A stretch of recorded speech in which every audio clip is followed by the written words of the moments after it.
ప్రియులారా, మన ప్రభు అయిన యేసు క్రీస్తు నామంలో మీకు శుభోదయం. ఆయనను గూర్చి అనుదిన ఆత్మీయ ఆహారం, డిసెంబర్ 11 గురువారం. నేటి మన ధ్యాన లేఖనం హోషేయ గ్రంథం 11వ అధ్యాయం 1వ వచనం.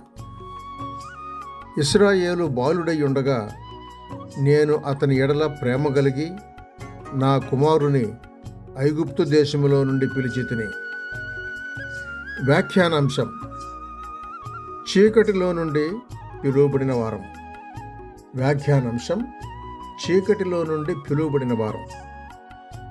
వ్యాఖ్యానం: పాత నిబంధనలో ఎక్కడ చూచినా క్రీస్తే కనబడుతున్నాడు.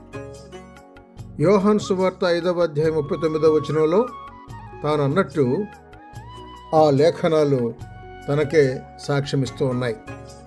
కనుక ఈ హోషేయ గ్రంథం మనం చదువుకున్న ఈ ధ్యాన వచనంలో నా కుమారుడు అని యెహోవా పలుకుతున్నది క్రీస్తుకే చెందుచున్న వాక్యమై ఉంది.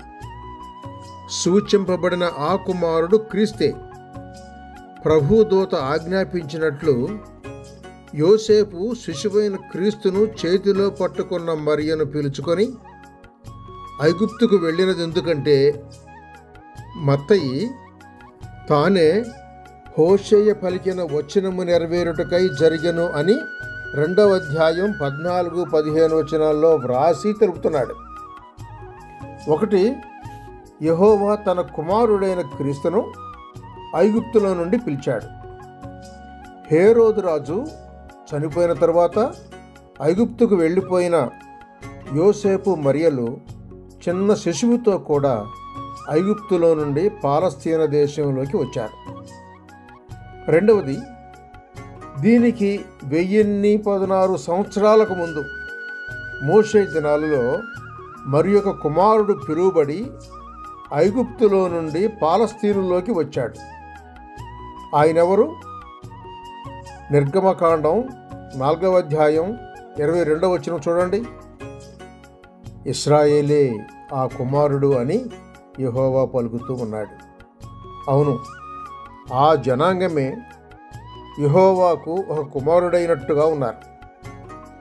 అయితే దినాలు జరిగిన కొలది ఆ కుమారుడు తప్పిపోతే క్రీస్తు యేసు అను నిజ కుమారుడు లోకంలోనికి రావడం సంభవించింది. ఆయన తప్పిపోయేవాడు కాడు.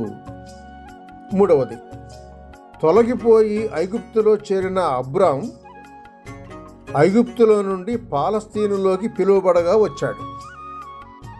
ఇక 4వది మనదే. నమ్మిన మనం ఆయన కుమారులమై చీకటి వంటి ఐగుప్తులో నుండి బయటికి వచ్చి ఉన్నాం. సహోదరుడు సైలస్ ఫాక్స్ శుభములతో వందనాలు.